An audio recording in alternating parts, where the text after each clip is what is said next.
श्री सुदामा जी महाराज द्वारकानाथ श्री कृष्ण के मित्र हैं, ब्राह्मण हैं, और सिर्फ ब्राह्मण ही नहीं है, ब्रह्मवित्तमः, ब्रह्मवेत्ताओं में भी अग्रणी हैं। इंद्रियों के विषयों से विरक्त रहने वाले हैं, जीवन की विषम से विषम परिस्थितियों में भी सदा प्रसन्न रहते हैं, और परम जितेंद्रिय हैं, इंद्रियों को बस में रखने वाले। सुदामा जी भिक्षुक हैं, प्रारब्ध से जो जहां से जैसे मिल जाए उसमें प्रसन्न है। परिणाम यह हुआ कि प्रभु समझ गए ये तो कुछ मांगने वाला है नहीं, तो साधु बन के पहुंच गए। भिक्षाम देही। सुदामा जी तो भजन में बैठे थे। सुशीला ने कहा, महाराज मेरे घर में सूतक लग गया है, मैं कुछ दे नहीं पाऊंगी। अच्छा देवी, तुम्हारे पति तो सुदामा जी है ना, ये सुदामा जी का ही तो घर है ना। सुशीला हैरान हो गई, मेरे पति को भी कोई जानता है? क्योंकि दरिद्र को कौन जानता है, श्रीमानों को तो सभी जानते हैं। एक दरिद्र देव कहते हैं कि भो दारिद्र्य नमस्तुभ्यं सिद्धो हम त्वत्प्रसादतः पश्यामि जगत सर्वं न मां पश्यति कश्चन। तो सुशीला हैरान होके बोली, आप जानते हो उन्हें? साधु बोला, हम तब से जानते हैं जब से वो श्री कृष्ण के साथ पढ़ते थे गुरुकुल में, संदीपनी मुनि महाराज के यहां। अब तो और आश्चर्य हो गया, क्या कह रहे हैं आप? मेरे स्वामी जी द्वारकानाथ कृष्ण के साथ पढ़ते थे? बोले हाँ हाँ, तुम्हें बताया नहीं कभी? नहीं नहीं, मुझे तो कभी सुनने में नहीं आया, ना उन्होंने चर्चा की। अरे तो पूछ लेना, हम झूठ नहीं बोलते। और मेरी बात एक और सुन लो देवी जी, यदि तुमने अपने पति को द्वारकानाथ के पास भेज दिया तो हमेशा के लिए तुम्हारा दारिद्र्य घर छोड़ के भाग जाएगा। और यूं कह के साधु तो चला गया, सुशीला स्तब्ध रह गई।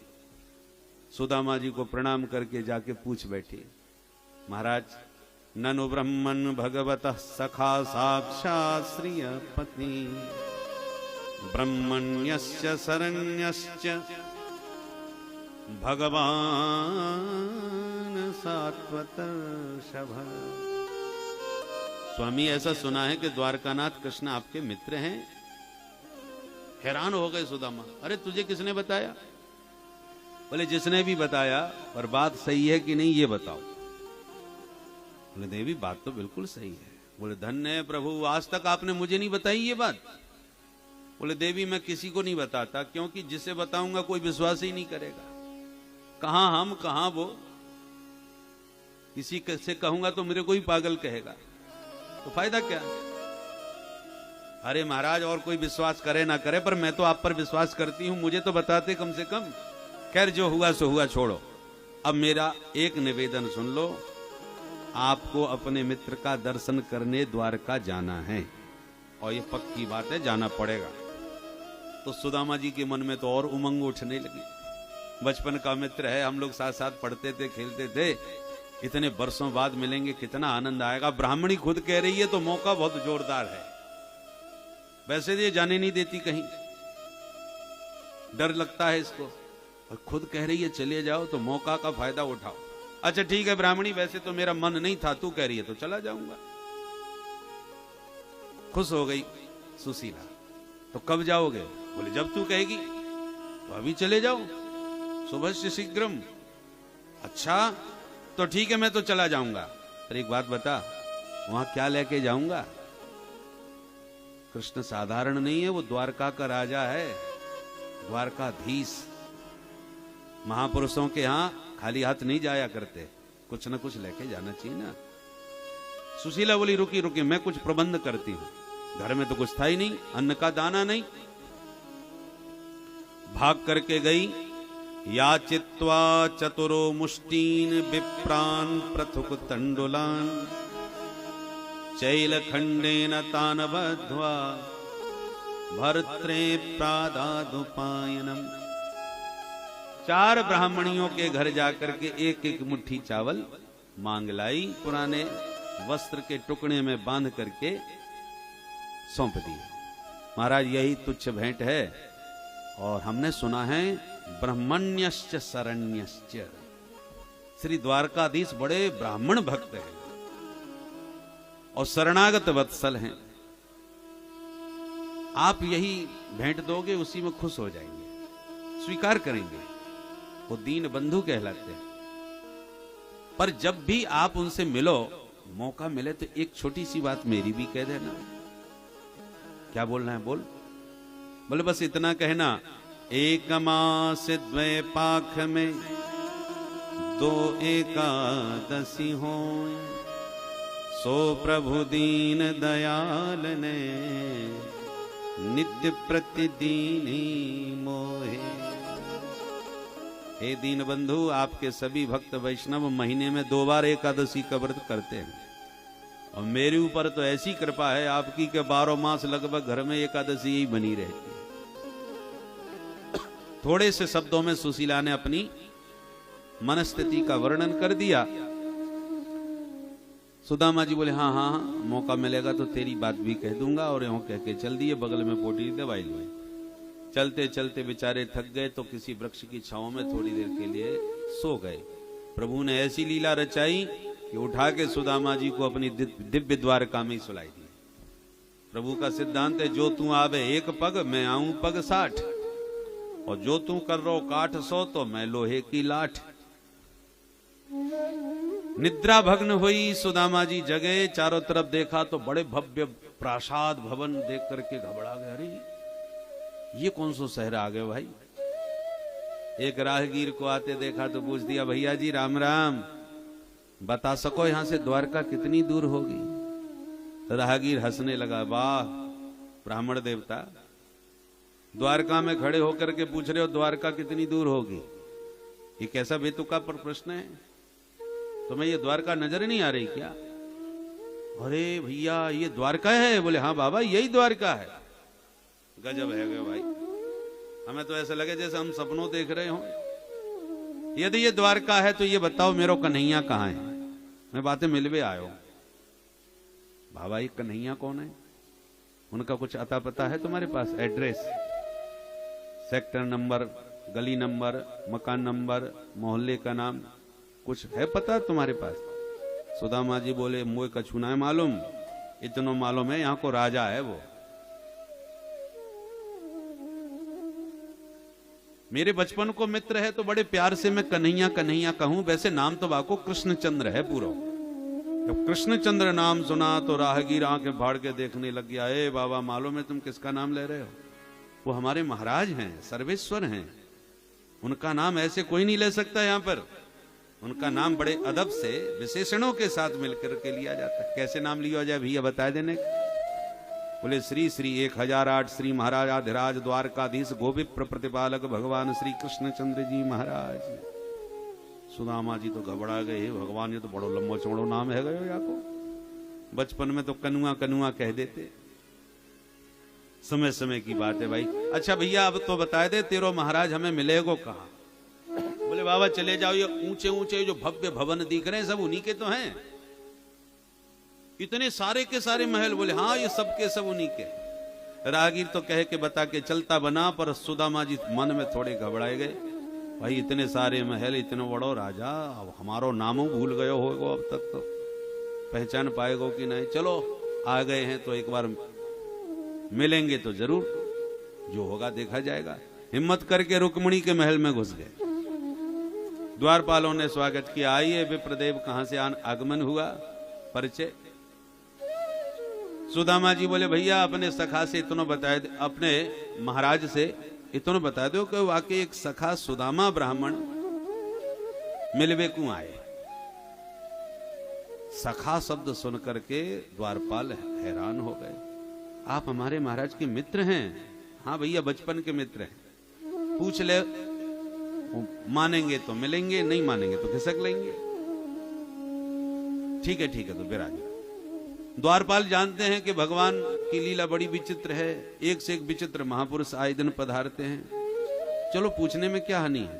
बैठाए, भीतर गए, प्रभु के चरणों में प्रणाम करके बोले सरकार दरबार की सेवा करते इस द्वारपाल को बहुत वर्ष बीत गए, पर जो विभूति आज दरवाजे पर खड़ी है ऐसी विभूति पूर्व में कभी देखने को नहीं मिली। ऐसा कौन है भाई? बोले सरकार सबसे बड़ा आश्चर्य तो ये आपको अपना मित्र बता रहा है। कोई ब्राह्मण है, वेशभूषा भी बड़ी विचित्र, शीस पगान झगातन में प्रभु जाने को आहे बसे कहीं ग्रामा, धोती फटी सिलटी दुपटी और पाए उपान की नहीं श्यामा, द्वार खड़ो दुज दुर्बल देख रहो चकसो वसुधा अभिरामा, पूछत दीन दयाल को धाम बतावत आपनो नाम सुदामा। जो सुदामा नाम प्रभु के कान में पड़ा, सिंहासन से कूद करके इतने वेग से भगवान द्वारकानाथ दौड़े, द्वारपाल सहित सारी सभा हैरान परेशान हो गई कि ये क्या हुआ। अरे महाराज के दरबार में तो एक से एक महान विभूतियां आए दिन आती हैं, पर आज तक सरकार को ऐसे अगवानी के लिए दौड़ते कभी नहीं देखा। हमेशा हमको आदेश देते हैं जाओ उन्हें आदर के साथ ले आओ। इसका मतलब कोई बहुत बड़ी महान विभूति आज आने वाली है दरबार में। सारी सभा उनके स्वागत के लिए सावधान हो गई, न जाने कौन आने वाला है। सबके मन में कौतुक, हैरानी, आश्चर्य, और भगवान ऐसे भाग रहे हैं, पादुका पहनना भूल गए, पीतांबर कंधे से गिर गया, शरीर की सुध नहीं। और उधर दरवाजे 7 ड्योढ़ी पार प्रथम द्वार पर सुदामा जी मन में खड़े खड़े घबराए, न जाने नाम याद होएगो कि नहीं, पहचान पाएगो कि नहीं, और नहीं पहचान पायो तो का होएगो। अनेक संकल्प विकल्प उनके भीतर चल रहे हैं। और भागते भागते जो सुदामा जी पर दूर से द्वारकानाथ की दृष्टि पड़ी, वेग से दौड़ करके भाग करके सुदामा जी को दोनों भुजाओं से उठा करके अपने हृदय से लगा लिया। बोल दीन बंधु भगवान की जय। दोनों मित्र एक दूसरे के कंठ लग करके इतने आनंद विभोर हो गए कि दोनों का ही कंठ अवरुद्ध हो गया, दोनों के नेत्र सजल हो गए, दोनों का शरीर रोमांचित है। कोई किसी से कुछ बोल भी नहीं सका, और हाथ पकड़ के बड़े आदर के साथ भगवान सुदामा जी को भवन के भीतर लाए। सभा में जब प्रवेश किया, सारी सभा स्तब्ध रह गई, क्योंकि जिस ढंग से प्रभु दौड़े थे उस ढंग से अनेक प्रकार की कल्पना हो रही थी कि आने वाली विभूति कैसी महान होगी। पर आने वाली विभूति ऐसी होगी ये किसी ने सपने में नहीं सोचा। पैरों में जूते चप्पल नहीं, तन पर ठीक से कपड़े नहीं, सिर पर पगड़ी नहीं। और आश्चर्य तो तब हुआ जब हाथ पकड़ के भगवान ने अपने निज सिंहासन पर सुदामा जी को विराजमान कर दिया और स्वयं सुदामा जी के चरणों में बैठ गए। रुक्मिणी आश्चर्य भरी आंखों से देख रही है, ये अवधूत कौन है जिसे अपने पद पर बैठा दिया प्रभु ने। भगवान ने तुरंत रुक्मिणी की मनस्थिति को समझाकर और आंखों से इशारा किया, शीघ्र जाओ देवी, इस महापुरुष के चरण धोने के लिए जल लेके आओ। अब रुक्मिणी भागी भवन में, मन में सोच गई हो ना हो ये विभूति कोई बहुत ही बड़ी है, क्योंकि दास दासियों को जो आदेश दिया जाता है दरबार में, पट्ट महिषी को आदेश दिया है, इसका मतलब ये साधारण कोई महापुरुष नहीं है। रुक्मिणी स्वयं भागी जल लाने को, और भगवान बैठ गए चरणों में, पीतांबर उठा लिया और चरणों में लगी सुदामा जी की जो धूल थी उस पीतांबर से धीरे धीरे धूल झाड़ने लगे। चरणों की धूल झाड़ते भगवान का हाथ सुदामा जी के तलवे पर गया, तलवा सहलाने लगे।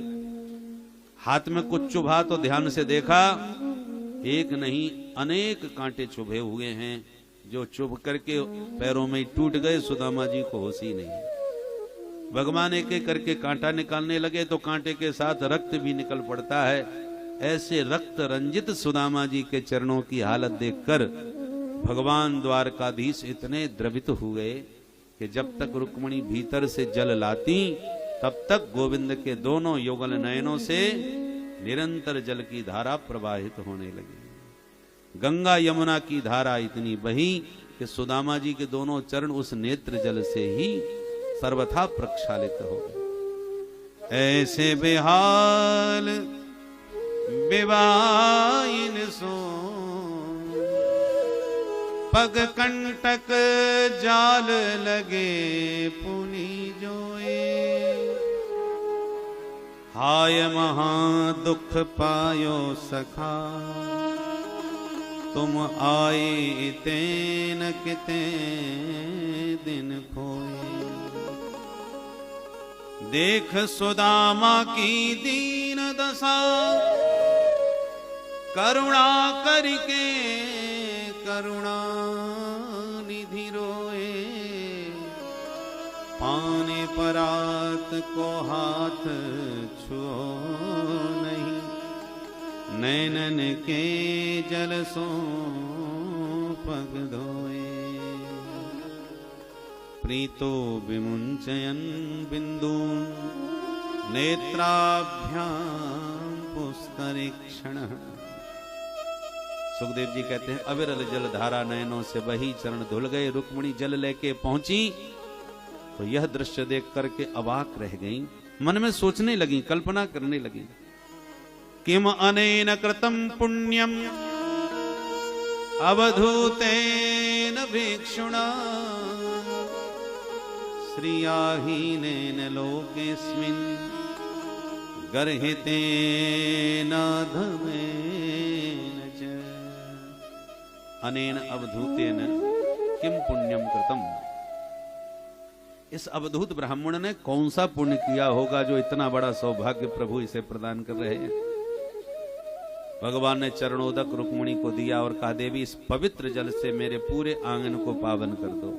और सबसे पहले चरणामृत लेके भगवान ने अपने सिर पर उसका सिंचन किया।